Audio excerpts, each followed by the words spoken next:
Every day I wait, feel like my life on the line. Jungle in these streets, speak the beats are on the line.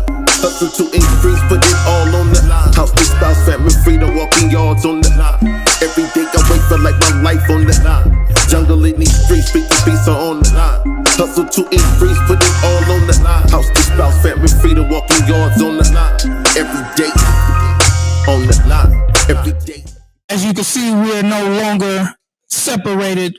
The Westside Connection, we're back. We got JJ Fomby, myself, Junior, and you like, who is that dude sitting right there? Well, this dude right here, man, you know what? I'm just going to introduce him. This is Maylay right here, known for a lot of things. He took time out in his day to come hang with us. Like we said, we was coming to you live. Yes, this is Maylay right here. What's up, homeboy? What's going on? How are you feeling, John? I'm good. Thank you for hanging out with us. For sure. Squares everywhere. Beware. Yeah, we back. Live on the line with JJ Fomby and Jr. with our guest today, Mr. Maylay. Yeah. Top it up with us, man. What's going on, big dog? Man, shit, trying to keep everything together. You know what I mean? This pandemic and had a motherfucking, like, you know, in the house like a hermit in the hole or something. You know what I mean? Now we can finally get out and do shit. And I didn't want to be doing this shit on a Zoom or, you know, no shit like that. I come get down with my folks, you know? Man, we greatly appreciate that, bro. Appreciate that for sure, most definitely. Yeah. I asked you to come on the show, man, and I know you've been doing your thing, and I don't want to go into what you're doing, but you're doing some stuff, some good stuff. Yeah. And, I do appreciate you coming, man. Your family coming, man. Yeah, I appreciate y'all having me. Well, definitely, man. So we're just gonna get in straight into it, man. Let's talk about some shit that we normally don't talk about on this show. We ain't never had nobody that was part of a fucking video game. Oh, I never knew this shit till about 2 days ago. Yes, sir. Fucking what? So yeah, for all you viewers and then listeners and you gamers, yeah, this is voice of CJ from Grand Theft Auto San Andreas 2004. And the flesh. Just the real motherfucker right here. Oh shit. Yeah, so here we go again. I come to find out just like recently within the last 48 hours. Yeah. That, you know, I didn't know you didn't motherfucking pop on me. I just looked at you as a little brother, nigga. Shit. Well, I didn't know you was doing all this type of shit. But anyway. That's because you ain't in the games, though. You know what I mean? No, definitely not for sure. But so how'd you come up on this shit? Well, actually, DJ Pooh. Oh, shout out DJ Pooh. Yeah, he was in a meeting with Rockstar Games, and I had no idea. He had called me, and we was having a regular conversation. You know what I mean? And he was in a meeting with them. They heard me talking. You know what I mean?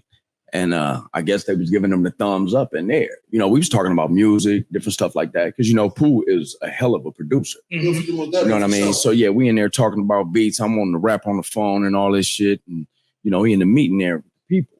And when he hung up, he called me back like 15 minutes later. And he was like, hey, man, I was in the meeting with Rockstar Games.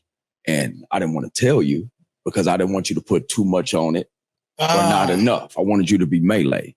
Mm-hmm. So I'm like, oh, okay, yeah, that was cool. And then he said, they want you to come in and audition. So I'm like, okay, you know what I mean? I'm all happy and shit. And we get down there to Record One. Used to be Dr. Dre's studio. I don't know if it still is. Mm-hmm. Yeah, but I get over there. I'll pull up. It's a line wrapped around the building. I'm like, damn, they told me and a million other motherfuckers. You feel me? So I went, I read, they had us reading the script from Minister Society when he was jacking dude in the drive. Oh, yeah, the burger scene. Yeah, exactly. The burger scene? Yeah, so now, when you already seen this movie 100 times, and they giving you the script, it's like quick for me to ad-lib the shit. You know what I mean? So I'm on there doing my thing, and he said, dude, like, you know, you're really good. You had me like actually scared. You know, it's so authentic. So, you know, a couple people went, you know what I mean? I went out for a little bit. They called me in to read again. So I'm like, that could be like a good thing. They want to hear you again. Okay. So I went in there and it was a long process. They narrowed it down, you know, to who they wanted. I don't know who the other people were or weren't, you know what I mean? And they gave me a call and said, would you be, able to come to New York in 2 weeks? I said, hell yeah. Yeah, I mean, I'll start walking right now. Patting Turner, patting her feet. Yeah, man, and it was a blessing. It was a blessing, because it's not too many people that can get that opportunity. Yeah, in a lifetime. Right. And I'm very grateful to be a part of that franchise. Well, definitely, I'm laughing for a very reason. For my people in my community from Long Beach, that scene was done in my hood.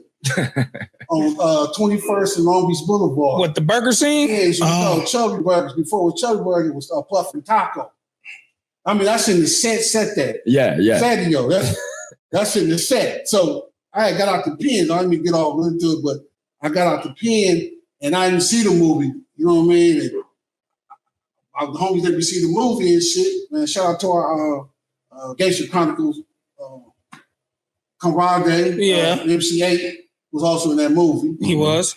They showed me the movie. And I'm like, that shit was right there in the hood. So, like, a lot of people really got robbed in that motherfucker. Yeah, so that was a movie, but that was something that constantly happened. No. Real shit on that block, on that corner, and in that drive through. So that's a trip that. Yeah, and you mentioned MC8. MC8 is also in San Andreas. Okay, MC8. He's also in San Andreas too. Yeah, he plays Ryder. Oh, okay. One of the guys from the neighborhood from Grove Street. Oh, okay. Yeah. Oh, okay. That's the trip because you wasn't even thinking about, you know what, I'm gonna get into this game. Were you a gamer before that? I had played they had a game Vice City. Mm-hmm. I got down with that before. We all played Madden. And before it was 2K, I think it was NBA Live, some shit like that. But and I was not all the time, not hooked on it, but I had played games before. Right. I'm still on technical. Oh, come on, man. Yeah, that's at my age right there. Oh man, yeah, Mike Tyson's Punch Out. Oh yeah, that's huge, bro. Because us. In our community, we don't think about, I want to be the voice of such and such. And you wasn't even looking for that. You were just talking with your partner. And the good thing about Pooh is when Pooh's working, whoever is around, he gives them an opportunity. Oh yeah. Now it gets to a point to where some things can be out of your hands. That's like getting somebody to the combine in the NFL. Correct. I can get you there. You got to try out, but it ain't no guarantee. Yeah. You're gonna make the squad. You know what I'm saying? Sure. But that's all any person can ask is for opportunity. That's crazy you said that because what you just said about DJ Pooh, one of my homeboys, don't know who it is, the General. Oh yeah, was filming a movie. Yeah, was filming a movie. This video at a secret location where there's a big green room, and I didn't know. Now I'm just sitting up there posting, and he said, "Hey, come here." I'm like, "Whoa, what's going on?" He wanted me to do something, but get inside this video. And I didn't know that I was going to get up in no video. So when you said that, that's real shit. He ain't making this up. I ain't never talked to him about that. He's real. DJ Pooh do give people opportunity. Squares do. He shot getting in the video. So if you're around, you real got talk action. though. You saying that's the real shit. Yeah, and the thing of it is, what it makes me do is want to do the same thing. You know what I'm saying? Right. Because when you have a guideline or you have somebody to follow or see how they conduct themselves, it makes you want to do better. It makes you want to give people opportunities. Now, I don't have a whole bunch of opportunities to be giving people, but if I can help a person that's coming up or doing something, I try my best. You know what I mean? Because it's been times in this game to where I was looking for help and I couldn't get it. But I don't open my mouth a lot either. You know what I mean? To ask nobody for help. Right. Because, and then certain people say a closed mouth don't get fed. Yeah, okay. But some people will offer you something to eat before you got to ask for it. Yeah. You know what I mean? You walk into somebody's house, hey man, you want something to eat? You don't have to ask, you know? So it kind of really depends on what type of person you're dealing with. But when it comes down to Pooh, if you're around, I'm talking about rap song, videos, movie, whatever. If you're around, he gives you the opportunity. Yeah. And what you do with it is up to you. Yeah. Now, you might not get it. You might get it.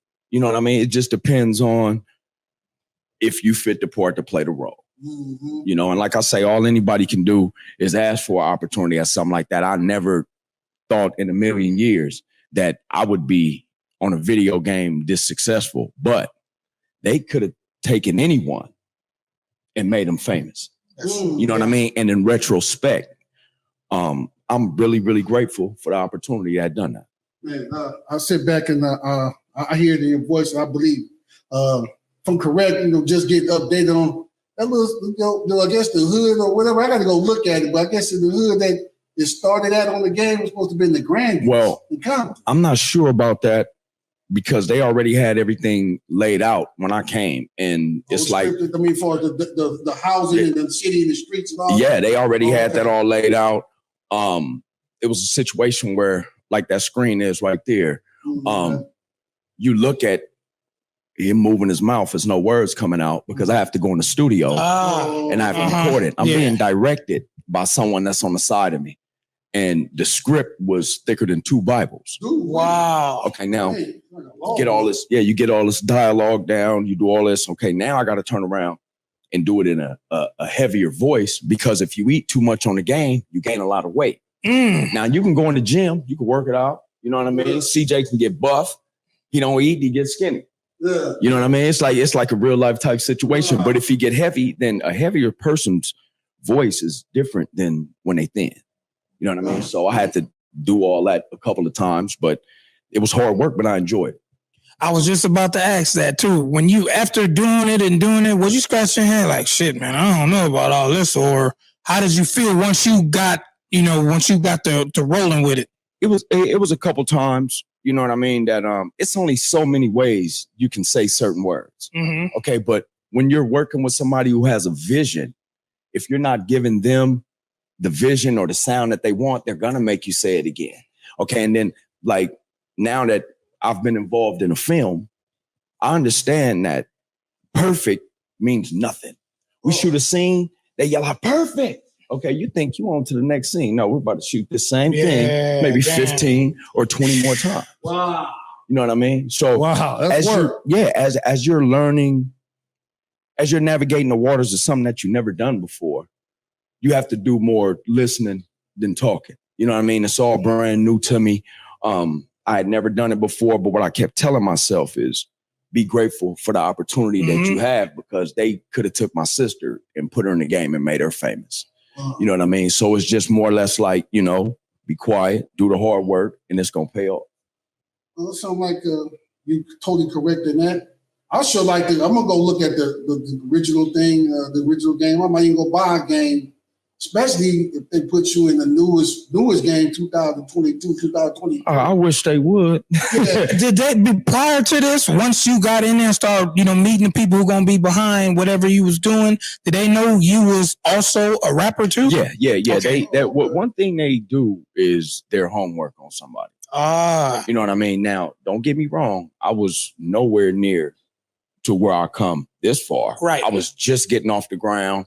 I still had CDs with, printed out pictures and sliding them in there, just trying to get out there and get my feet wet. Now, what ended up happening was I had songs out there. I was basically coached by DJ Pooh, how to do certain things with these raps. I would be in the studio with Trady, Cam, another artist by the name of Deadly Threat. I remember him. Okay, now, these dudes are dope on the mic. Now, it ain't eavesdropping, but when you hear a dude over there saying, man, Trady is so vicious, you have to step your game up. Yeah. You know what I mean? You can't be in here kicking no mediocre rhymes, man, when you got hitters all in here. You won't make the cut. Now, let me tell you this. It was times where Pooh would give me a shot. You know what I mean? Hey, man, come in here, bust these 8 bars. Okay, everybody do their thing in there, mixing it. It's sounding good. And when the song come out, I wasn't on it. You feel me? Now, most people would take that as a disrespect and end up being salty. Yeah. Okay. It was the total opposite for me. What it made me do is want to get my craft as tight as possible where I'm undeniable. You're going to have me on something. I wasn't there yet. I wasn't ready yet. You know what I mean? That's just like you've never seen a dude play high school football, go to the league. It's not going to happen. I don't care how dope you are. You know what I mean? It's going to take a little bit more. It's a faster speed. And then when you're dealing with professionals, they want to hear you sound professional. And at that time, I wasn't industry ready, and I'm not mad at that. But what that did was, like I said, it made me cultivate my whole game, get it together, and then bam, then you got Maylay now, and you can listen to songs that I got to where, you know, a lot of people give me credit for the lyrics that I spit. And see, that's tight right there, because you could have been bitter, like, oh, these niggas tripping down one. Okay, you could have just, you know, gave up or went another route with bitterness, but you was like, you know what I'm gonna do? I'm gonna go back to the drawing board, get my shit tight, and next time I get in that booth, they gonna feel me. Yeah, well, it wasn't even the next time. It took a period of time for me to develop my skills. And most people would be salty. But see, when you're dealing with somebody on a personal level, you don't look at it like that. You know what I'm saying? Like, this dude allows me into his studio, into his business, and go ahead, get in. Now, if you don't make the cut, you don't make the cut. But it got me tighter and tighter and tighter to where I developed into the artist that I am right now. I said you brought up a DJ. Then you got something in common. My brother DJ Crazy Tunes. Oh yeah. Oh yeah. Tell us a little bit about you working with him. Okay. I'm at Snoop Dogg's studio. I'm in the parking lot. Hanging out, a few guys in the parking lot, we chopping it up. I hear Pooh's voice, but I can't see him yet because there was some trees lined up. And he said, hey man, I want to introduce you to somebody, right? So they come walking up. He said, hey, Crazy Tunes, this Maylay, this DJ Crazy Tunes. Pooh introduced me to Crazy Tunes. Wow. You feel me? Now, I had met Dub C prior to meeting Tunes, because I used to do a little writing for King T. King T got me my first check in this rap game. No I'm shit. forever grateful to that man right there. Fun fact, y'all. Fun fact. Man, chopping real hip hop, West Coast hip hop knowledge right here. You're thinking real. He come in, Dub come in, he gonna get down on a song that I wrote for King T. And Dub in there, he like, damn, nigga, this shit hard. I ain't never heard you busting like that. And he was like, shit, the little homie wrote that shit. You feel me? Dub's like, you wrote that shit? I said, yeah. Shit, all right. You know what I mean? So me just being around new artists, I don't want to talk too much. I don't want to say too much. You know, stay out their face. Let them do what they do. You know what I mean? And I met Dub in the studio with King T. Maybe 2-3 months later, Pooh introduced me to Crazy Tunes. Crazy Tunes said, hey man, I'm working on this project called the CT Experience. Oh yeah. Man, I'm Still bang the you know, would you like to come and get in? I said, hell yeah. Because see, I was a DJ Crazy Tunes fan. He used to put out the mixtapes, man, on a real cassette tape. Yeah. I think it was That Nigga's Crazy Part 2 or something like that. Okay. That's one of the hardest mixtapes I ever heard in my life. You feel me? So I was already bumping Crazy Tunes before I ever met him or anything like that. Right. So when he said, hey man, you know, can you be up at the studio on Monday? I'm like, hell yeah. When I went up there, I brought every rap I had. Because mind you, the DJ Pooh situation where I don't want to just have one rap. Right. Because I need something that's gonna make the cut. Right. And if I gotta bring every rhyme I got and spit every rhyme I got to make this song, that's what I'm gonna do. And that is what kind of catapulted my career. Because that's one of the tightest mixtape DVDs, the only mixtape DVD still to this day, where every artist that rapped on a mixtape had a video. Wow. You feel me? Not a submitted video, a video for that song. Didn't know that. If you got TVs in your cars and you throw that thing in, man, you're going to ride from here to Vegas, man. Yeah. You know what I mean? Every song on there bumping. He knew how to format stuff. He knew how to put this here. All right, I'm going to put this song right there. And that dude was a genius at what he did. Bringing me into the studio with him kind of really put the finishing touches on my style. Tunes just wasn't rap on gangster beats. He put me on hip hop beats. He put me on different shit Yeah. to where, okay, well, now you got to talk about this. You talk about that too much. You always low riding. You always talking about Air Max. You always talking about khakis. Okay, let's get on this right here. Okay, so what that does is it makes you lift your game up. Yep. Versatility. You know what I'm saying? And if it wasn't for Tunes and Dub, I don't think I probably would have got this far. You know, I see a lot of artists out there that's stupid dope, but they don't have no push behind them. See, when I came up, it was like a sense of you got to be stamped by somebody. Certified. Oh yeah, See, absolutely. Now, these rappers coming out, they don't need no cosign. You know what I mean? They coming out, they doing their thing. And it's just showing you how the game evolves.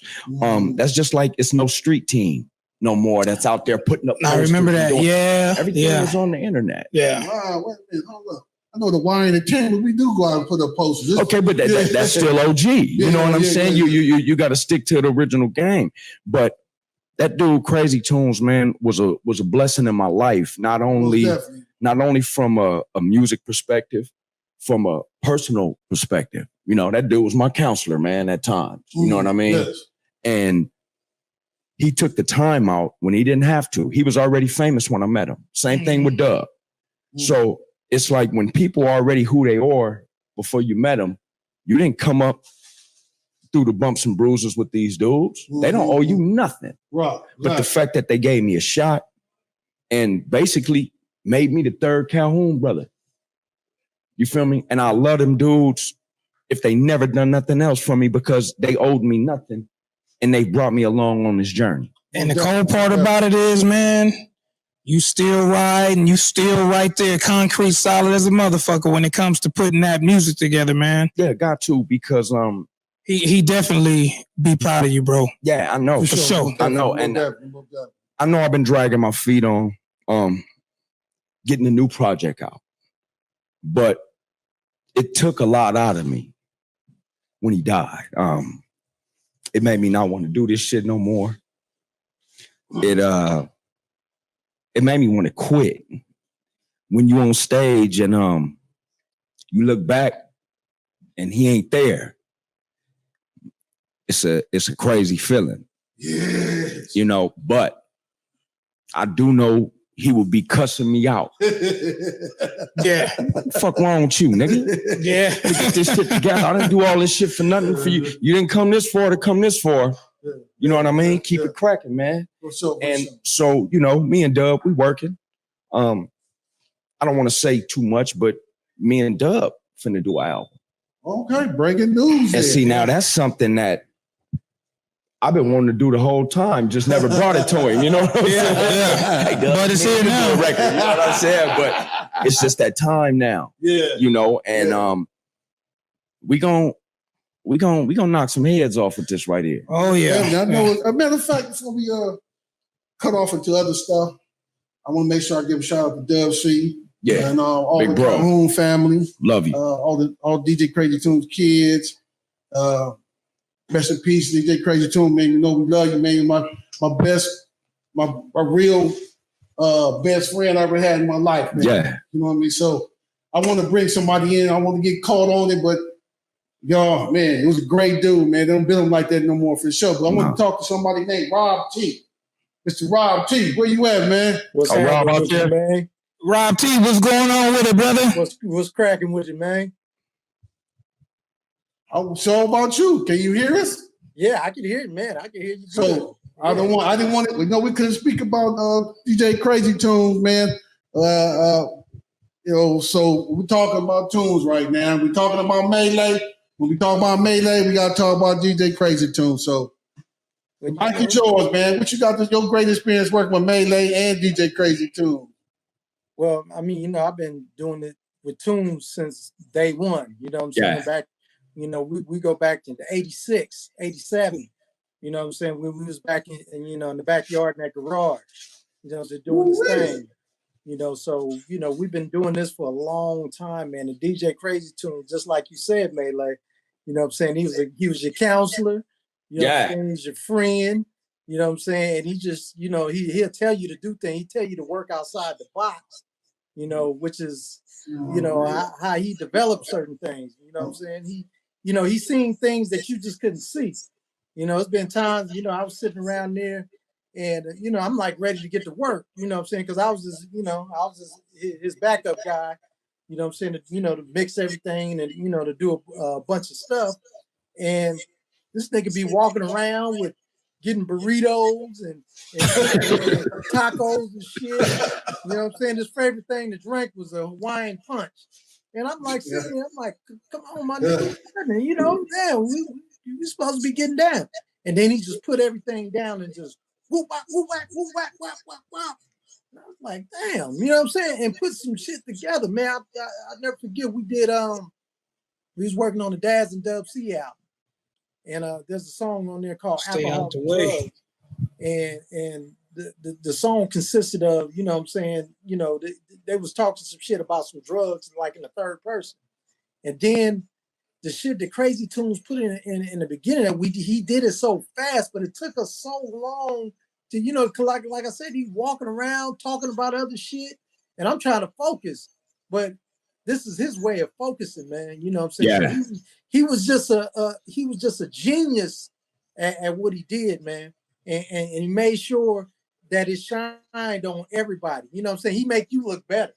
You know what I'm saying? Yeah. You know what I'm saying? And he just did stuff with such ease and make you look like the, you know what I'm saying, the star. But he was really the star, man. You know what I'm saying? He was really the star, man. And, you know, being around him and Maylay and Dub and, you know, all the tour buses and, you know what I'm saying, all that shit, man. It was just it was a blessing to be around him. You know, you know, you learn so much from him, you know, from the personality. You know, me, him, and Fondy, we done sat in the backyard eating fish dinners and, you know what I'm saying, all kind of shit, man. And, you know what I'm saying? And we did more of that than we did work. You know what I'm saying? Because he was a real friend.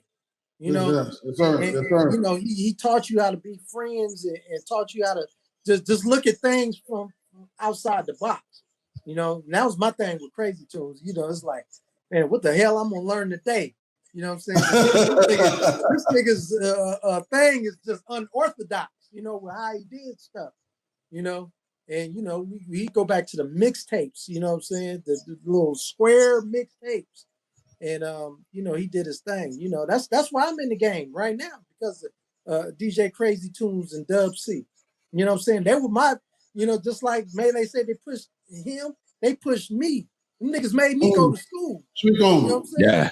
Nigga made me go to school. He said, "Cuz, you know what I'm saying? For real. Why don't you go take a class or something? You know, you know what I'm saying? You family and everything, but everybody around here got to be professionals and know what to do. Yes, sir. You know what I'm saying? Yes, sir. He always expected whatever, you know, the most out of you. You know what I'm saying? If you didn't know you had it, you know what I'm saying, he was gonna bring it up out of you, or you was gonna get the fuck up out his face. Yeah. You know what I'm saying? Yeah. And he would put stuff together in his head. Yeah. That's before. And I think that's how, as soon as he sit down, he make everything come together. That dude had a room with like records all over the place. Right. And he would walk exactly to the record he wanted, pull that thing out. Like a damn library book or something. And no lie, will drop the needle right on the spot right there where he wanted it. He could take records and make them talk to each other. Like, listen to some of his mixes, man. Yeah. These records are replying to each other after they done said something. You know, and conversation. Yeah, and see, I mean, no disrespect to the DJs out there now, but the DJs out there now is pushing a button and they dancing in front of the crowd and shit. He was really cutting, scratching, blending, mixing, and all that. You know what I mean? And Rob is behind a lot of our stuff. You know what I mean? Him and Tunes was in there doing their thing. You know what I mean? Me and Dub just laid the lyrics down. Them is the masters behind the shit, man. Yeah, Rob, I hear, man, you responsible for a lot of stuff, bro. Yeah, this is real West Coast. Yeah, I touched a couple of things, you know what I'm saying? Oh my God. Yeah. Hey, Rob T, listen. Man, we know we can talk to you all day. You know how we talk. I know we got to get somebody else in on here, but I just appreciate you coming by, man. I know you ain't no camera all on the stage type nigga. Oh, You ain't God, doing all this type of man, shit. I'm the kind of dude, if you don't know me, you know what I'm saying? That must mean you don't need to know me. You know what I'm There you have There it. we go. So we got somebody else we want to bring in. I ain't all in the video. I just know one video you in, and you know what video that is. That's with the general. That's the only video I ever saw you in. You ain't never been a nigga trying to knock nobody over to get in the videos. You way on the whole opposite way. Might not even be there. Yeah. But no, he there. He just ain't in the shot. Right, but this time you don't even be there. But he be there, don't be in the shot. My job is to make sure that the end result is what it's supposed to be. I don't give a fuck if a nigga see me or never know me or whatever. None of that. My job is to make sure that the end result is up here. You know what I'm saying? So exactly. And I'm cool with that. Got you. I need to cut you off before it's all because good. I'm about to bring in. I appreciate you stopping in. Now you got business to do. Thank you, Rob T. I got to get Jazzy in here. Yeah, much love, Rob. All you, but much love to you, Maylay. You know you my number one nigga, man. Hey, all the time, and it don't stop, baby. I'm rooting for you, man. So yeah, hey, it's all good. We working soon. You damn right. Mm-hmm. All right, much love to everybody, man. Much love, Rob. You know, Mr. Jazzy Management. What's up, man? What's up? Can y'all hear me? Yeah, what's going on, bro? How you feeling? I'm doing all right, man. Today my girl's birthday. Oh, happy birthday, sis. Yeah, I'm doing good, man. You know, I'm blessed, man. How y'all doing? We all right. We 10 toes down. We free, man. We got Maylay come out the secret location to come fuck with us down here. Bro, man. But we have elaborated on, like I told Rob T, we can't talk to Maylay without talking about DJ Crazy Tunes. And I know you know both of these gentlemen well as myself. So let's go about your best times with Maylay and the best time with DJ Crazy Tunes. If you choose to make any comment about those things. Man, my best times with Maylay, man, is we had long conversations on the phone, man, and that brother, man, I met Maylay, man, and we connected right away, man. Like just deep conversation, you know, just a little bro, man. Solid. I mean, I'm a little older than Maylay, but he's gave me a lot of good advice, man. Like he always had an older soul to me, man. I would call him and get advice from him. It didn't matter our age. Maylay was always. And another thing, he gonna tell you exactly how he feel. No flex. And I respect that. I've always respected that about him, man. You know, and I met Tunes back in 83, man. 83, 84, man. He was going to Henry Clay. Me, Dub, Tunes on Manhattan in that room, man. And I used to call and play on their phone. You know, we didn't have cell phones, so I would call and do this crazy voice on his mother phone on their answer machine. And Tunes seen something in that character that I said, man. He said, man, we gonna put that on a record, no, a mixtape. I said, man, I'm just, you know, BSing on the phone, man. I don't want to do that on no CD or no, there wasn't no CDs, it was cassette. And he said, man, we gonna do something with that character. And man, I think I'm more known for the granny character than I am being Jazzy, man. Man, we wound up, man, that character got worldwide, man, and Tunes. We on a 4-track in the room on Manhattan, man, just playing around, man. And before the music business, man, we were just 3 youngsters loving music, man. Yeah. That's a trip. I always thought that was I always thought that voice was I thought it was Dub clowning, but it wasn't. Nah, that was Jazzy. That ain't me. That's Jazzy. And I got to meet Jazzy. I'm like, that was like, yeah, and he did the little thing, you know, he be doing this shit, man. I was like, wow. And not to cut that off, but Jazzy D helped me with my first mixtape. Wow. Yeah. I think I recorded the last few songs off my first mixtape at Jazzy D studio. Yeah, that's true. Jazzy has been instrumental in my life as well. See, a lot of people want to say they self-made or they did everything by themselves. I didn't. it was a lot of people who helped me, from the King T's to the DJ Pools to the Jazzy D's to the Tunes and Dubs. DJ Bobcat helped me out back in the day. It's so many different people who had a hand in making me who I am, to where I can't take credit for that. And it's a beautiful thing to be able to sit here with people who really knew tunes. Rob T, Jazzy, yourself. You know what I mean? Because other people can speak on maybe coming across them or, you know, stuff like that, but can't really speak on the experience of knowing him, and especially like Mr. Jazzy D, man. Yeah. Jazz, Yeah. take the flow, man. It's all you, man. You know, when Maylay said he wanted to, he had a couple of songs he wanted to finish. I had a facility that I wasn't using. I live by that old term, mi casa es su casa, man. Hey, whatever he needed, whether he needed contacts and relationships to push the mixtape, I offered my relationships and contacts with no hesitation, man. And I love working with Maylay, man, because he used to trip me out. He going in one shot it, and then I think it was perfect. He said, "No, I don't like that." And I'm like, "Okay, one shot kill, man."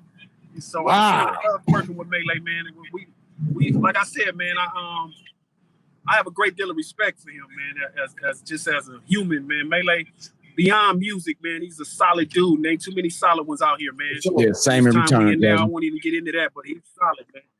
He's solid, man. And we got to get back on our conversations, man. I've been slacking on hitting your line, man. We gonna get back on that, Jazzy, because the thing of it is this. Sometimes we take life for granted, man, and with the homies passing, it kind of make you really cherish every day, because like we don't know how long we got. No, we don't. Real shit, You know what I'm saying? Real. And you take for granted, like, you know, when we used to leave, so all right, tomorrow, nigga, tomorrow might not come, bro. Yeah. You know what I mean? But Jazzy has helped. I ain't gonna get into that. Jazzy has helped so many people, and I'm gonna say the bad thing about it is he don't ask nobody for nothing. And see, sometimes people don't never reach their hand back. You know what I'm saying? You can't count nobody's pockets or nothing like that. He could be a millionaire, but still, if he done something for you, hey, brother, you know, thank you. Without you, this wouldn't happen. I know for myself, without certain things that Jazzy brought to me, I wouldn't have been able to do the things that I was able to do. You know what I mean? I respect that man a whole lot. He's helped countless artists, and he continues to do so to this day. Yeah. Mr. Jazz, you have helped a lot of people. Yeah, man. You know, one thing I can say, man, he's absolutely right. My help come from the heart, and I made the mistake of thinking everybody had the same heart I had, man. And it took certain people. It didn't change my character, but it opened my eyes, man. I won't name drop and say names, but it's a whole lot of cats eating good off my name, my contacts, my relationships. And if I was to name those people, they would say I'm being a hater and all that. But man, I can write a book that would be a thrilling book, man. But at the same time, I didn't let none of that change my character. You know, I still got my solid ones, and Maylay is definitely for sure. So you know, man, I still want to see people win. It's a shame when wanting to see people win is a rare thing in the world, man. And that shit still trips me out, man. I want to see people win, and I'm not trying to outshine nobody, anything like that, man. I just want to see people win. But there's people out there that see me as competition, and it's crazy, man. But you know, so you know, I live life, man. I'm blessed, like Maylay said, man. We do definitely have to start them conversations up again, man. Me and Dub, man, we talk 2 and 3 hours, man. We reminisce, man. Love that dude to death too, man. You know, I love y'all, man. You know that my character ain't gonna change, man. Yeah, you've been solid. Man. And I don't think you're gonna change. It's too late in the game to change. Hey, and then let me say this, man. This dude, Jazzy D, will come out with some of the flyest ostrich skin cowboy no, fly ass suit. Hey, man, I'm talking about dress the part to play the role, man. This dude is a real businessman. No, real shit, yes. I've never seen Jazzy look shabby. Never in my life. Yeah. Yeah. GQ. He probably shave every 30 minutes because I've never seen a 5 o'clock channel or none of that on Jazzy D, man. So it's the way, big homie. Hey, my girl was made me cut my beard down. Definitely, man. I appreciate you stopping by at a time you know, definitely. birthday with the missus. Once again, shout out to her. Happy birthday, man. I thank you for stopping, doing what you was doing, to chime in. I'm highly appreciated, big homie. That's all I can say, man. Love you, Jazzy. Come on, man. Love y'all for life, man. Thanks for having me, man. And Appreciate you, brother. Thank you very much. Man, most definitely, man. Come on down to the Y when we got the event. You ain't got nothing to do, granddad. Most definitely. All right, much love, Jazzy. Love, respect. All right. Woo! Yeah, Maylay, you done had, you know, a lot of people that you done came across paths with that really say, you know what, do it like this, or this is what I'm gonna do for you. And it ain't never been no one that I know of bad advice. Oh, no. And the thing of it is this, I still see a lot of people will say, well, I don't care what people think about me, but I do. I care what the people that I love and love me. I care what they think about me. You know what I'm saying? And anybody I've ever dealt with, I still want to be welcome around them. Yep. You know what I mean? You hear, this is not to be up on myself or nothing, but you hear what people say about me. It's always been the same. It's gonna always be the same. These are real solid dudes, and you know you got to give credit to where credit is due. These are people who have been instrumental in my life. Right, for sure. Well, I'm glad they chimed in like they did. They didn't have no problem doing it. They all stopped what they doing. They all businessmen. Yeah. Got families the weekend. They took that time out. Everybody ain't gonna do that. No, they not. You know what I mean, they ain't gonna do that for no random and whoop the wop. No, this is all authentic.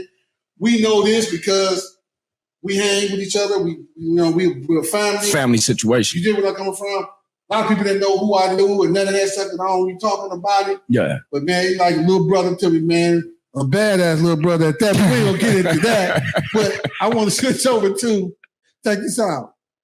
What's happening with this movie thing? He's like, what's the name of the movie that you got coming out soon? It's called The Kings of L.A. It's written and directed by Van Elders, a couple other people that's involved with the film. Van Elder gave me a shot at doing something I always wanted to do. I haven't been to acting school, film class, none of this. I thought you were one of no, you know what? Trained actors. No, let me take that back. Oh, street nigga got something going on. Who has sent me to a class a couple times? I went in there, and it was like a whole bunch of people in there. Okay, so you really can't get the one-on-one how you would if you was just paying yourself. It was just a classroom, man. So a real classroom. I'm not gonna say I didn't learn nothing from that, but my acting didn't come from that right there. When Van Elder got me in this film, he really took a chance on me. I could have been terrible at this shit. You know what I'm saying? But the film has Paula Jai Parker. She was a Cube girl in Friday. Oh yeah. She's asked that bitch for some money. and she's actually a police officer. Oh, in the movie. Oh, in the movie. Oh, yeah. Now, you got G Perico in the movie. You got G Perico, Andre Truth. You got so many different people that's from LA in the film. As you should. I haven't seen it. I haven't. I spoke to Van Elder the other day. We supposed to chop it up and link up. He said he was going to update me on that. But another thing that I learned while doing a film is they don't want the talent to see the playback. Oh. You feel me? Oh, that's like the guy who runs Smooth Cut Productions. Okay, now, the thing of it is this. This is my first film. I want to see how I look. I want to see if the shit is authentic or not. So I'm like, and they like, look out, man. Oh, okay. What? Hell yeah. So it's certain things like in business you can't be offended by because, like I said, if you're just getting into this game, this is how these people conduct themselves. This is the protocol. You know what I'm saying? That's why I say it's a lot you learn on the fly. Like I said, perfect means nothing. Wow. When you hear that, just assume that, you're finna do 15, 20 more takes until they get what they want. And that's the thing. When you're doing something for somebody else, you have to give them the vision that they see. If you tell a contractor, hey man, I want this right here and I want this built in my house, and he don't do it right, he gonna have to come in. You know what I mean? Until it gets correct. Exactly. So anybody that I'm working with, even if it's another artist, if I bust a verse for them, always ask them, hey, are you good with that? Because it's just not take what you get. I want you to be happy with the product. A lot of artists, might not care, but like I said, I do, because I still want to be welcome around people that I was always good with. I want to be able to pull up on people when I'm 60 and 70 years old. Hey, what's going on, brother? You know what I mean? Instead of it being bad business or awkwardness because of something that's happened in this game. Gotcha. Which that does happen a lot. A lot. Yeah. This industry is something else, boy. You can be knowing people for years and years and years. You got the same Instagram, got the same Twitter and all this, the social media and shit, same phone number. You don't hear from these people. As soon as they see you, oh man, we got to get it in, man. We overdue, nigga. But what I do understand is this: out of sight, out of mind. That's just like right now. When everybody see what's going on right now, it's gonna be a situation. Oh, Maylay, can we get an interview? No. Hey, hold up. Say that one more again. When they see me on here, they gonna get the calling. They gonna get the DMing. Maylay, can we get an interview? No. And reason being is because the story that I'm telling y'all, not about tunes, but about the video game and all this has been told since 2004. I'm not one of them that's trying to ride a wave that's been gone. This water done already hit the sand and went back out. Right. Now, when people ask, I'm definitely going to tell them. You know what I'm saying? But at the same time, when you give an interview, you want to hear something brand new. You know what I mean? Okay, let's say like I showed y'all a video off camera that me and Dub, we putting together. We putting the bullets in the clip. Stay tuned for that. You know what I mean? Yeah. That's all I got to say. That's gonna send a lot of y'all back to quarantine. For real, that's gonna send a lot of y'all back to quarantine, man. And then and then you're gonna have them folks out there like, well, nigga, it took you long enough. Yeah. You know what I'm saying? And then after we put all this out, they gonna enjoy it for a month and they gonna say, when is the new one coming out? Yeah. Because see, this game is so repetitious. Everybody putting out songs. Everybody, like, dudes do a song at night and put it out. I'm not comfortable. Right. I have to have that next day listen. That's how you know it's some heat. Right. When I would record with Tones and we do something, we play it back that next morning. And if it's him, oh, it's him. You know it. Damn, that's Then you go back to the drawing board. It's been a lot of times where I've had the wrong rhymes on the perfect beat. Oh, wow. Oh, how does that shit work? Normally, I used to write to no tracks at all because when I was trying to get beats from people, it was hard. Like, and people that's in the business of selling beats, that's what they doing, selling beats. They not in the business of giving them away. Now, I talk to artists and they say, oh, I go on YouTube and lease beats or do this and that. It's so many different outlets and avenues, but I would write to no beat. Okay, now I kick this rap and it's sounding cool. We lay it down. Get to listening to it. Tones might say, nah, cuz you gotta throw that. And what he mean is you gotta be gassing on this joint. Okay, that rhyme might not have went to that. But then I come anew. Bam. Okay, now. Oh, that's him. So what do you do with the old one? Do you slap a different beat under that, or you just scrap the whole? Oh no, I'm not scrapping that. That's going off to the side. It will get used. Okay. Because used for that particular song, but it's gonna be used because I feel like this. If it ain't in you, it can't come out you, and I'm not whack. You feel me? So I'm not gonna write no whack shit. Now I might write something that's typical Maylay, but it ain't finna be nothing that's just extremely horrible. Do you, when you get the call, Maylay, man, I got something, man, you gotta come to the studio. Depending on who it is, do you prepare yourself like, you know what, homie called, let me get my shit in gear? Or are you always like that? Whenever it's a call, we need you at the studio. The thing of it is this, I'm not gonna lie.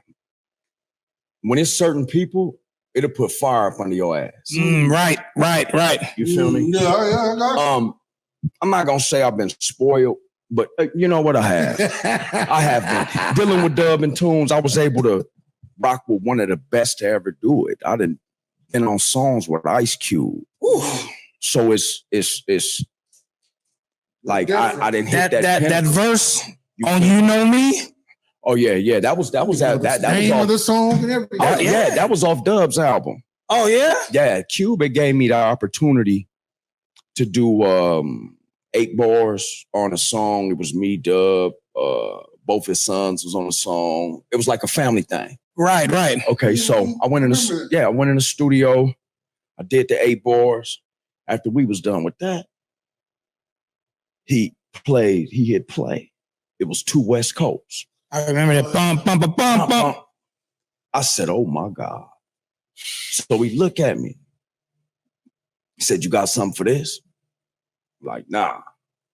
Because what I do understand is him and Dub was kicking a certain style off these syllables. I don't want to just come with a regular rap. Believe me, I wanted to, because when did you get that opportunity to get on a song with Ice Cube? Shit. You feel me? And for me to say, nah, I ain't got nothing for that. He like, oh, you lied. No, I didn't have nothing for it. You know what I'm saying? And he like, well, shit, come back tomorrow. Oh. He had the engineer burn me the beat. And I didn't go to sleep until I perfected that motherfucker. I know that on the way home, you was like, nigga, I'm hitting a home run with this. That's pressure. Well, let me tell you this. That's serious pressure. I'm not going to even say I'm going to hit a home run with it, because you're exactly right. I was under so much pressure. They might not understand this because they are who they are. Yeah. The thing with me is I try to impress these men with my style.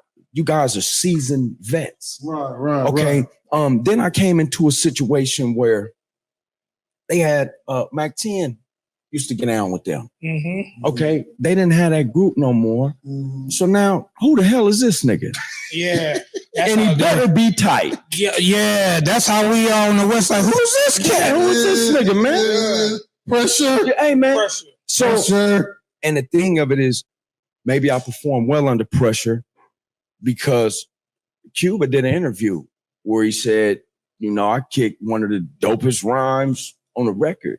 That's an honor to me. When you have the likes of Ice Cube saying that, when you have the likes of DJ Premier saying the same thing about me, that's very flattering. I'm not an artist that you're gonna catch on television. I don't think it's a bad thing that I've been on the underground scene the whole time, because I have an organic fan base. This is genuine. The people that rock with me is just like, that's why I don't call them fans. I call them supporters, because they really do support me. They waiting for another record to come out. Yeah. You know what I mean? And when you, all right, say for instance, Gladys Knight, she ain't put out no mixtape in no time recently, but if she had a show and we wasn't with this COVID shit, it'd be sold out. Yeah. You know why? Because she has supporters. You feel me? See, fans, you could be a fan of basketball. That don't mean you support a certain team. Right. You understand what I'm saying? So supporter to me is more than a fan. A fan is a fanatic or something. Yeah. Okay. Then I've seen fans that 2 rappers got beef. they listening to this dude. Mm-hmm. Then they listening to this dude, and this dude and ate that dude up, and now they a fan of this dude. Oh, yeah. See, they gonna switch. That's not a supporter.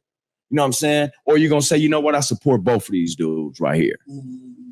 You know what I'm saying? It's a difference between fans and supporters. And then, yeah, like you said, when it comes to certain people, I don't know if you guys know who Trick is. Yeah, Detroit. I don't know him, but I know of him. Yeah. Okay. Trick hit me like, hey, nigga, I need some of that real LA shit. I hurried the fuck up and went in the studio and knocked that shit down. You want a quick return with anybody that you're dealing with, whether it's for money or it's for no money. You want a quick return on the work. You're not gonna send me a beat or send me something to get down on, and it take me 2 months to send it back. The project's supposed to be coming out before then. Yeah. You know what I mean? Yeah. I'm gonna rap on it immediately, and I'm gonna get down. And I'm not gonna lie to you. It's certain people that put that fire up under your ass. I still get happy when certain people hit me because, like I said, I'm not on TV all the time. I'm not on the radio all the time. My career was built off word of mouth and the internet. Yeah. You know, we did the Spotify yearly rap. I have 5.1 million streams in a year. This is without no marketing or promotion. This is without no big budgets. Just on GP. On GP, man. Can I stop you for a minute? Yes, sir. For all our listeners and all our viewers, we on all streaming platforms. We're on Spotify, On the Line Podcast. We're also on Apple Podcast. We're on iHeart Radio Podcast. We basically on all podcast streaming sites that are available. And we also are on Roku television. And we're also on Amazon Fire Stick. Mm-hmm. And just for the record, we will be on Pod TV coming soon on the Digital Soapbox. Damn, y'all. Shout out to Digital Soapbox. Yes. Subscribe, all you people looking right now. Subscribe, hit that subscribe button where it's red to return. And hit that like button and hit that share button. Check this out. Digital Soapbox is coming to you with some new shit. It's going to be popping. Y'all need to get up on it. And we here at the Wire Lounge, which is the Wire Entertainment Clubhouse. To the Wire. What we call it. So we here at the Wire Lounge Live. And then many artists and hoping one day Maylay will be performing on this stage. Shit, I hope so. Yeah, he will though. He will. When he come out with his new material. Also, he would be mostly performing with another person we know at the Wire Entertainment when we have our big events again. I had to drop that. Yeah. There you go. I have a quick question for you, man. Now we sat down with a few close, artists that take time, and I always ask them this. Without mentioning any names, have there ever been somebody that got at you, oh Maylay, I needed it, and you was like, nah, I'm good? No. Yes. Don't say no name, dog. Yes. Don't say no name. Well, see, the thing of it is this, and this is what people don't understand. When I first came into this thing, the game was already burnt out. We are what you call dinosaurs with this shit. It's no big budgets. The record companies is not giving away all these deals how they were before. You know what I mean? They don't even have these publishing deals and all this. The basic thing they're gonna give you is distribution now. You understand what I'm saying? Everybody that want to do this thing is not good at it. And I cannot speak on it. I can't diminish my brand by trying to get a few dollars. You understand what I'm saying? I'd rather not work with somebody who's trash than to be out there trying to make all the money I can make. Now, it's been a lot of artists that I've helped out who was coming up in the game, who came at me correctly. Right. You know what I'm saying? Because see, that's a thing in itself also. If you don't know somebody and they come and ask you for something, it's like, come on, man. Aggressive panhandler? That's what it is. Now, if somebody come to you and they explaining their situation, hey, brother, I don't really have it like that, yada, yada, yada, but I am willing to invest in myself. Woo, woo, woo. Okay, and you know what? Let me hear the song. Listen to the song like, damn, that's kind of dope. Let me go ahead and get down, man. Because see, at the end of the day, I want to have a good resume with people, man. I'm not known for doing shady or janky business. You know what I'm saying? Right. Because I don't like, you can get away with it for a little bit, but after a while, you're going to have smut on your name. And then once you got smut on your name, nobody wants to deal with you. Nah, you ain't no good. Now, see, I can deal with people who got a little bit of wolf and a little bit of shark in them, but I can't deal with people who got a little bit of snake in them. Oh, yeah. You understand what I'm saying? Yeah. See, you raise a too snake. long. Yeah, you raise a snake in the house, man, to get out the cage, it'll bite the shit out you. Who speak on it? And guess what? You the one put the motherfucker in the house. You damn sure did. Ooh-wee. So like I said, I could deal with sharks and wolves, but I can't deal with no snakes. I got you. I also want to tap into our Twitch gamer app that we also on. Damn, where y'all not? Oh shit. We're here live with CJ from Grand Theft Auto San Andreas. Yes, sir. So all you Twitch listeners and viewers, hopefully. What's up with y'all out there on Twitch, man? All my gamers, man. Even the annoying ones. For hopefully sometime soon. I'm gonna have to go buy one of them damn whatever they call them games and hope they, you know what I'm saying, put your ass on Hey, motherfucker. I hope they The do new too, one. man. I hope Hold the on, hell hold they on. do too. But until the questions come through, your stage performance, man, it's Oh man, A1. yeah. Oh man, you know your stage performance. How did you? It's easy to be in the booth. Not easy, but you be in the booth and you could be, you know, do your thing, spit your verse. But when you on Is stage somebody saying something? and you look out and you see people, what does that do? How do you put more energy into that song you performing? I'm gonna tell you this. I had no stage performance whatsoever until I hooked up with Dub C. Oh, And I still didn't know. He coached me. You know what I'm saying? Cube coached me. And when you learn it from the best, you're going to end up being nice. That's just like athletes that train with the best trainers. Their skills is going to show when they're on the court or on the field. You ain't lying. Yeah, You know? yeah. And Dub knows how to control a crowd. That's what we do know how to do. You feel me? Now, you got some artists out there, and this is a bad thing. They would teach you this bullshit. Well, you know, if you get nervous, just look to the back and, you know, don't look at nobody. Man, do you know people get pissed off at that? You got to engage with your fans. These people then got babysitters and shit. Some people are going to miss work tomorrow. Yep. You got to give these people what they came to see. Right. And so looking past them, not acknowledging them, it's almost like a slap in the face. And they will talk about you once you now we got this social media, they gonna blast your ass. Yeah, he didn't even lie. I paid all this money for the seats in the front and he didn't even look at me. You know what I'm saying? But the thing is, you letting them know, like, I see you out there. Yeah. You know what I'm saying? Now, it had been times in the past where we out there rocking. They passing blunts and that'll never happen again with this COVID shit. Oh yeah. You understand what I'm saying? I'm just flashing back, watching you perform, and I'm remembering some stuff. Yeah. And the homie's like, hey, man, you better quit hitting that shit, man. I'm gonna lace that shit out. Well, you know what? I'm gonna be high as a motherfucker for a few minutes. But just being able to interact with the people who came out to see you. And the thing of it is this. A lot of times they're not coming to see me. They coming to see Dub walk on this stage. I was just getting to that, man. When look, this is coming from a power root nigga. When he get across that's like the cherry on top. When he get to doing this and working them ankles, I'll be like, hey, but you know what, man? When you see good shit, no matter what side you from, you just gotta salute it, bro. You got to salute it, bro. Because see, look, it's a lot of the blood rappers that like I'm feeling. Oh, that little nigga RJ, he tight as RJ. Shout out to RJ. You got Joe Moses. You got 211. The Mozzie. You got Mozzie. You know what I'm saying? But I'm saying like LA rappers though. These little blood niggas it's a little nigga out of Compton. Hit a J3. Oh. These look, hey man, that little nigga be talking some shit. And I'm gonna tell you mine. The thing of it is this: we all the same thing. We just got on different colors, man. And to see these young dudes is still out there doing what they do, I love to see a youngster talking shit. A lot of people, man, these young niggas, these youngsters is having more than we was back in the day, and they ain't selling dope.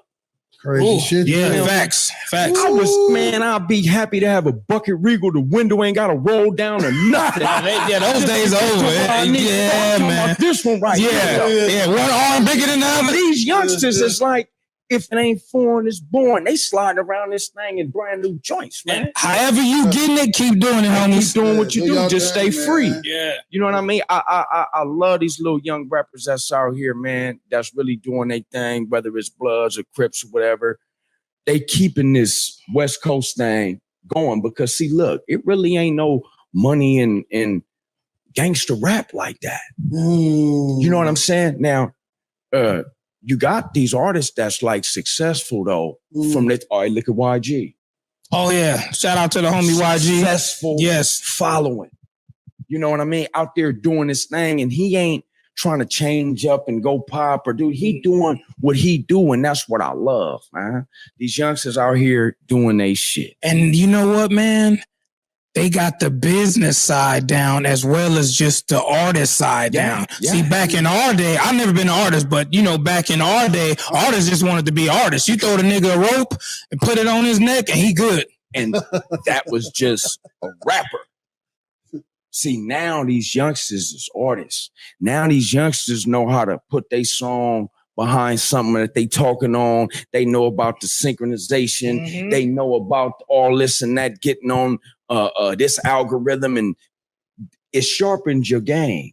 You know what I mean? And I love that they taking the business into their own hands rather than having somebody else direct their business. Because see, look how many artists back in the day, like on Motown and all these artists that we had, that been worked out of royalties. Beat the brakes out of. You know why? Po-po. Because you don't know the business. And the thing of it is this, what that would do is have a person on their last leg, hearing their song, knowing how much it's making, they'll come knock on your door and kill you, man. Oh, yeah, for sure. And it's people, like you mentioned, from those eras who still fighting tooth and nail to get what's rightfully theirs. Right yeah, now, man. They got G'd about this shit. Yeah, go ahead. I'm not laughing. That's some fucked up shit. But I'm tripping that all the shit you just said, and I didn't know about a lot of this shit in like the last 48 hours. You know what I'm saying? By me and Junior being some old stick-up kid niggas, you know what I'm saying? We used to tie niggas up, laying niggas down. That's how a nigga got his money. Yeah. You feel me? So it's a blessing that, either where I come from, got a lot of NFL guys. Yeah. We got a lot of artists. We got actors. We got a little bit of everything come out of the city. Yeah. Ain't too many motherfucking jackers out here talking about they shit in the past. Nah. Well, we had some great jackers some way before my time. I want to give shout out to the 211 crew. I shouldn't be doing though. But I shouldn't be doing it. But I should be talking about this and that and the third. I think I might have fucked my life up, tying folks up and laying shit, sliding over counters and make everybody get out. I should have been a motherfucking a rapper or some shit, or a motherfucking talent or something. But check this out. That goes back to what he said. Everybody want to rap, but ain't gonna make it. How many niggas we know tried to sell dope and be jackers, and it was like, nah, bro, that was it. That was it for him. It's recipes to a whole bunch of motherfuckers. Man, a lot of people that lost their lives going on their first leg or thinking something was supposed to be in a certain type of way, and it wasn't. But see, we used to look at like dope dealers and jackers as we used to look up to these dudes. But now, when you think about it, those was the ones. Nah, those was the ones back in the day. But if you really think about it, motherfuckers breaking in cars and stealing shit, that's some broke motherfucker shit. Yeah. What the fuck you gonna do with a radio unless you're a bass head? Man. You know what I'm saying? What you gonna steal? Some shades and some chains and shit like that? Bullshit. Now, if you're going to do something you ain't supposed to be doing, it better be worth it, man. Yeah. Because you're going to get the same amount of time if it's little or if it's big. Even the item you working with, like you said, you going to steal a radio. Where the fuck you going to take that to? Ain't no pawn shops taking that. And even snatching chain, nigga, ain't no pawn shop taking that. You just wasting your time. Yeah, really. Pawn shop like them in 20, 30 years. I know one pawn shop back in the day. You used to go up. That's why I used to take all my jewelry. I used to walk right up in there, watch him pull up, watch him open up the door. I come right by. I wasn't robbing him. Yeah. I ain't gonna say who did, but somebody I know did get one on one time. I'm like, man, why you hit the spot? I took the nigga up there to show him this where I go get my shit at. I go to jail. This nigga hit him. Then pawn shop. He backdoored it. Oh yeah. Yeah. But I have a question, real quick. Are you ready to hit the stage again to get with your supporters and rock the crowd again? No. Oh. I'm going to edit this out. No. What me saying that is this. Life has changed. I don't know if I'll ever be that comfortable around that many random people ever again in my life. Now, don't get me wrong, the performance and all that type of shit, hell yeah, I want to do that. We've been out of work for 16 months. That's like a sentence. That's like a sentence. Out of that strand of income. We still get the streams, the download money, the all that type of shit. Okay, but you're talking about live performances where we're able to sell merch. See, now you got to do all your merch online. You know what I'm saying? But when you engaging with your supporters, your fan base, these people want to shake your hand. These people, they want to come up to you. They want to take a picture. That's not social distancing. No. We got a disease or a virus that's out here, man. You don't have to have eye contact, let alone sexual contact with a motherfucker to catch some shit that will kill you. So as far as me being around that many random people, not knowing their habits, not knowing if you vaccinated or not, not because I ain't vaccinated yet. You feel me? But just that part of it scares the shit out of me. And it should, because, you're not going to do just one show. It's a couple shows you might do this weekend, this tomorrow. And we got, I don't know, hundreds, thousands of people coming and going. Not even the fans, the people who work the shows. Come on, man. It's just we don't know. Starting to turn spooky, man. Come on, we don't want to scare the people off. No, well, I mean, shit. They know what's going on. This is public information. Life has changed, and it will never be the same. The thing is establishing a new normal for whatever that might be. Yeah, man. A lot of people ain't comfortable with change. No, change is scary to some people. Some people dive right into it head first. But the thing of it is, like I said, touching hands, getting next to people, taking pictures. I don't know how that's going to pan out. I don't know how that's going to work. And I don't see, all right, they've been doing shows at like drive-ins and shit. Yeah. Okay, now, you're supposed to turn your station, your radio, to a certain station or whatever, you can hear what's going on. Yeah. Okay, quicker than you know it, you got people hopping out their cars because they want to come up here. Okay, now that's what creates the situation of it being unsafe because security ain't gonna handle that. Yeah, when you go to sporting events or certain things like that, they telling you to stay within your family group. They don't want you mixing and mingling with other people.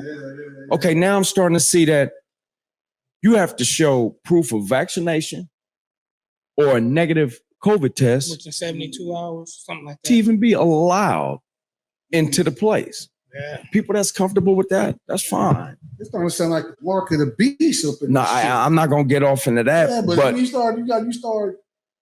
I mean, everybody got the way they feel. I ain't trying to change nobody's feeling, but it's how they feel. But you really look at this shit. It's like being on lockdown on the yard from square ass motherfuckers out there that don't know nothing about that. You know what I mean?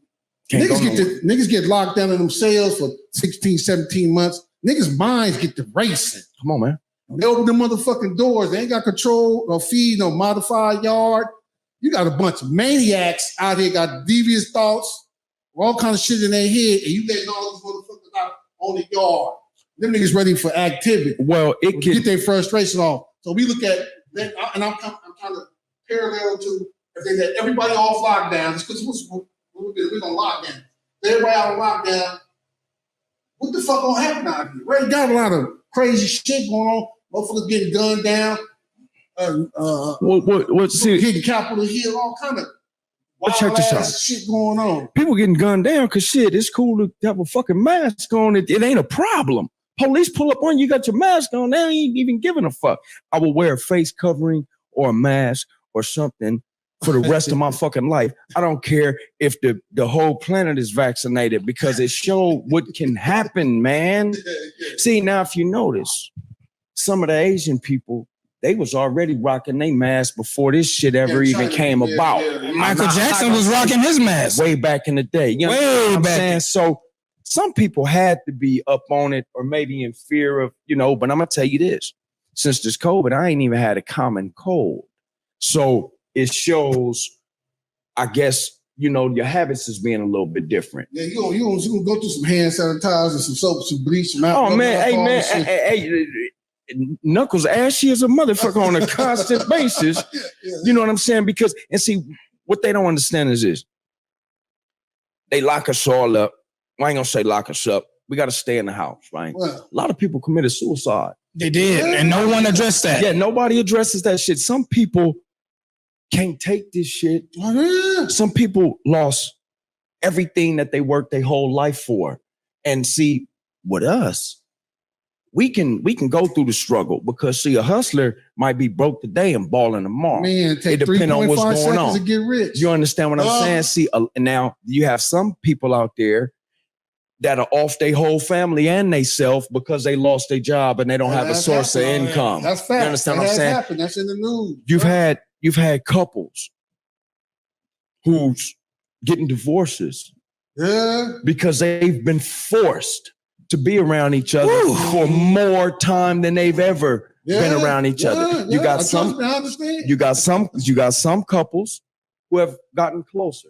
They rekindled their relationship. Mm-hmm. So it can work in different ways. Just like how you said, people get let out, they're going to be going wild and crazy. Some people is just going to be happy to be out while others is going to be on a rampage. Yeah, mass shootings and shit. I think more shit going on now than ever. It's also what jurisdiction you in. Niggas like us in LA, we can't wait to get out because we so used to being out doing whatever we doing because this is a fast, we in LA, we always fast. But if you're somewhere in a calmer environment, out in the boonies somewhere, you're like, well, shit, I'm going to fucking wear anyway. So this is perfect, man. I just go outside and tend to my cattle and go back in the house. My land, I'm good. It doesn't bother them. It doesn't bother them one bit. But see, let me tell you this. Some of us out here, I'm going to include myself, some of us haven't stopped. You could pass certain places. You got 30, 40 dudes chilling, still passing blunts. I'm not doing none of that, bro. You know what I'm saying? It's just more of a precautionary thing. I got you. You know what I mean? I want to say this. Only thing about this pandemic kind of, I say it's fucked up. You got kids, right? Yeah. And kids not going to school, going to Zoom school, not be able to go play football, tennis, volleyball. Yeah, it's going to kind of weigh in on your mental. 5-10 years down, the effect of the lockdown that trickle down into homes with the kids. Oh, yeah. Their education, their learning ability, their attention span, their fear. You ain't going to find a way, but this is about 10, 15 years down the road, what happened come out of this pandemic shit. Okay. Now, off subject of the pandemic, what about all these kids that they have locked up in these detention facilities without no parents? Oh, yeah, they got that in the no parents. I saw that. They got that in the city. And nobody's addressing this. These are going to be a lot of broken children. Yes. Because when you get that type of environment, that is a jail environment. Only the strong survive. You got some kids who's never had a fist fight in their life. They're going to get one in. They're in this and they got them sleeping on foil. Yeah. At first they had little blankets and see like they downtown DTG. Now, a lot of these kids are going to be broken because of this. See, nobody addresses that type of stuff, man. But the pandemic got regular Americans who's used to getting out there and doing things. Some of these kids who had straight A's, they grades decline. It's hard for them to learn on this screen right here. When you had some kids who their grades kind of shot up. You feel me? You have a lot of these dudes that's seniors in high school, that this is their last shot I know, That's man. at trying to get a scholarship to go. That's heavy. You know what I'm saying? Yeah. Okay, now you only got 5 games to prove yourself, Playboy. And it's no playoffs. It's no championship. Yeah, like you know something about football. It's none of this. I know a little bit. I think you might be right. You know, I know a little bit about it. I've been around the game my whole life. I've coached several players. Really? Coached a whole group of kids from the age of 6 and 7 all the way up to Maylay seniors. Motherfucker. And the thing of it is this: it's a beautiful thing to see a lot of these kids blossom and turn into young men. And see, I never really publicized, oh yeah, I coach football and woo. It's a lot of us do. Big Steel, for instance. You know what I mean? Shout out to Soapbox just walked up in the split. Okay, now Shout out to Big Steel. you have a lot of us. Dub C, you got His nephew a beast. okay, you got K-Mac. You got, all right, look at what Snoop was doing his league. You got a lot of artists out there that coach these kids. They're giving back. Well, my homeboys has got a football team in my homeboy league. And see, and the thing of it is, giving these kids a positive role model. If you go coach a kid and the deacon from the church go coach the kid, you're more of a person they can identify with. Yeah. You know what I mean? So they listening to what you're saying. They know you're not no softy. Nothing against deacon from the church, but what I'm saying is it's two different type of men out here. When they see a solid dude telling them something, they full-fledged, man. They'll run through a brick wall for a slice of pizza, man. Tell them you're gonna have pizza at the end of practice if they do a certain thing. And they with it. And the thing of it is to watch them kids go from being real little kids to young adults now. And it's still, hey coach, You always gonna be coach. If you do them right. If you do them right. If you janking on their mamas, and I'm just being dead serious. For sure. I'm being dead ass serious. You janking on their mamas. You out there humiliating them in front of their peers. You singling out families who can't afford certain things. Okay, these gonna be the same little dudes in 6 or 7 years pulling pistols on you. Yeah. You feel me? Yeah. So you're doing right. You always gonna be coach. I learned that coaching thing is so different. My homeboy Big Scrap brought me on to coach with my homeboy Woody McGinnis and then Snoop Dogg Football League.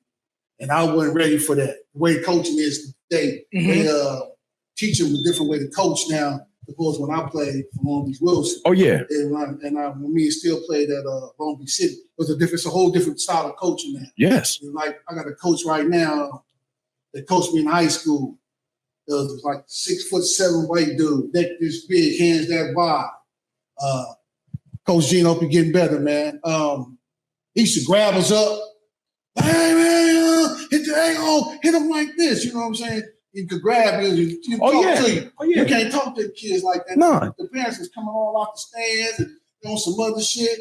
That shit is crazy. Well, my dad, my mom had one conversation with the coach. I've never seen them talk to him after that. Yeah. There was that one conversation at that, they shake hands, that's it. Yeah. Never saw interference of the parent and the coaches locking up with words and about to get down to the get down. Oh, see, back in the day, coaches call you MFs, SOBs, and everything, and it was accepted. And see, the thing of it is this: it's like I always just keep in mind that you're dealing with somebody's child, man. Yeah, you are. I don't grab my kids by their face mask. It ain't none of that traditional tapping on the butt. I tell my player, don't ever let nobody touch you on your butt, male or female. You understand what I'm saying? We tap helmets out here. So then when my kids, they'll see a coach do they player like that. He let him touch his booty. We got you. Because they refer to him as being soft now. Yeah. You know, but it's not only teaching these guys the game of football, it's teaching them how to be good men. Right. You know what I mean? And once they develop into whatever they're going to develop into, nobody is looking for nothing back from these kids. This shit is volunteer. It's volunteer. You're not getting paid to coach these kids. You're doing it from the heart. And to watch these kids grow and develop and turn into young men is something beautiful, man. Yeah, it's different, man. And they gonna bring you something back, a diploma, a degree, some sort of certificate. Like if it wasn't for you, coach, you know. Even if they didn't, even if I never saw them again, the fact of it is I had a chance to experience these kids and their families because I've had a couple dads come like, hey, can you get in my son's ass? How you do, David? Well, actually, David is my little cousin. Yeah. You know what I'm saying? So I could talk to him a little bit different than these other, but it's a trip to see parents wanting you to be a little harder on their kid. Because if I send my child to karate school, man, by the end of this, he better know some karate. Yeah. You know what I'm talking about? So when somebody send their kid to play ball, they might come out there and not know none of the drills the first day. You know what I mean? I done had players come out there confused. By the end of the season, they balling. They mad because they missed a tackle. You know what I'm saying? So just that in itself, I'm not the only one. It's a lot of artists out there that's coaching football. It's a lot of artists out there with kids that's in high school and college now that's finna go do their thing. You feel me? I know Warren G. We not close homies, but I know him. And just the fact to know that his son is on his way. I know in my heart that boy is shut down corner. Oh, you open a can of worms up in here because Mr. Digital Soulbox son also play on the other side of Warren G. son. Oh, is that what? Yeah. What? Yes, sir. What? Yeah. Come on, man. TV, man. This is live feed, y'all. It has to be a wonderful feeling. You know what I'm saying? And because like I look at MCA. You feel me? His son a quarterback. He out there doing his thing. Okay, Dub C son. Khalid. That boy is the man. You understand what I'm saying? It's a beautiful thing to be able to see these kids do their thing. Yeah. And it has nothing to do with their parents having star power. This is all with their kids being talented on that their is own. true. Yeah. Everybody think they just, already, sometimes not in this situation, but a lot of kids are born on third base already. And, some you really have to get up and bat for yours. Yeah, yeah. And I think players of, if your daddy was in the league, you got a better shot at really getting to the league because they know the proper channels. That don't mean you're gonna get a shot. That don't mean you're gonna make the team. And some of them, just to be honest, be garbage. Oh yeah. And it's a lot of the players on the team that know that. Oh yeah, they know that. Yeah. Man, hold on, man. Let me tell you something, man. I don't think about it. We had Castle came up there and played for that team to beat the Raiders in that snow job. I don't want to say the name. My homeboy got 3 rings with him. Oh yeah. Man, Castle came up there. He wasn't no star or nothing. He came out and handled his business. Yeah. So, I know. What the controversy called? Yeah, we won't talk about the snow job. I want to get off of the football. Listen, man, we've been there babbling, man. We would love to have you come back when you want to. I appreciate you coming down. But anything you want to say before we slide out of here? Anything you can say to the people, to your gamer friends, not fans or supporters? Supporters, like I love all of them. Like I said, it's some of them that's annoying, but they take the time out of their life to hit me up. You know what I'm saying? Yeah. I love y'all. I love my music fan base. My music fan base and the gaming fan base go back and forth because you cannot pull up one video that I'm on YouTube. When we finish, we can go on YouTube. You cannot pull up one video without somebody saying something about CJ. That rapping has nothing to do with that video game. But this is what these people know you from. If I don't know his real name, but Al Bundy, right? Oh, Ed O'Neill. Ed O'Neill. Now check me out. If he would have never been on Modern Family, we just know him as being Al Bundy. You can't the shoe salesman. Yeah, you cannot be from Polk High School. 4 touchdowns in one game. You know what I'm saying? You can't be mad at from what people know you from. You know what I'm saying? That's just like Urkel. For instance, Urkel. For instance, DJ Pooh. He played Red and Friday. He did. He's not going to be able to get away from being Red, but he's also a film director, a script writer. He's also a hell of a producer. Wrote 3 Strikes. He wrote 3 Strikes, The Wash. He has films under his belt, but some people are only gonna know him from Red. My grandmama gave me that chain. Exactly. And if you want to rewind way back, we're gonna tell our age right now. He was also the nigga dancing in Who's the Mac. Wow. Oh, yeah, straight with the fish shoes. Yeah, Who's the Mac? If y'all get a chance, go pull up Ice Cube. Who's the Mac? That's DJ Pooh doing his thing, dancing in the pimp suit, looking like a homeboy Huggy Bear. Come on, man. The dude is real. He's funny. And he got some, I think, if I'm not mistaken, he produced the theme song for the Big Three. Matter of fact, he did. I'm not sure. No, I'm positive. I'm positive he did that because he was in the studio when the Big Three first started. Him and Q was in the studio doing it. You know it. Oh, yeah. True. Yeah. Listen, we winding down this sheet, tearing me up over here. We will have you back. I want y'all to know this is live on the JJ Funby YouTube channel, Digital Soapbox, Twitch, Instagram. We on all streaming platforms. Remember, Digital Soapbox is coming to Pod TV. We're gonna slide and glide on over there. We're gonna just tap in with y'all on YouTube. We on some more stuff live. It's running across the screen.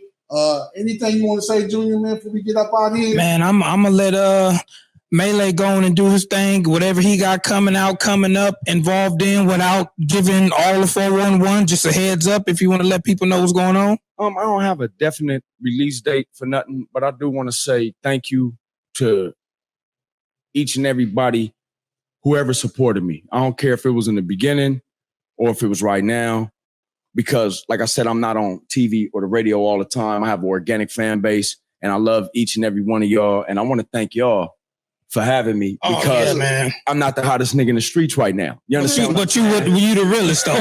That's the thing. You the realest. Yeah, that's right. And I appreciate it, man. I appreciate it, and I love y'all for that. Thank you. It's all good. You know, you family, man. I want y'all to hit that subscribe button, hit that like button, hit that share button. Follow us on the line with JJ Funby Jr. You follow Digital Soapbox, Blue Cup Production. Digital Soapbox got a whole bunch of other shows on here. I need y'all to follow that. Also, Gangster Chronicles. Rap Live Radio, and all the new stuff that's coming out. I'm gonna end this right here. Shout out to Prime Time, Smooth Cup Productions, Squares everywhere, Artist Shield. Every day I wake for like my life on the line. Jungle in these streets, speak the beats are on the line. Hustle to increase, put it all on the line. House to spouse, family freedom, walking yards on the line. Every day on the line. Every day on the line. Every day on the line. Every day on the line. Every day on the line. Every day on the line.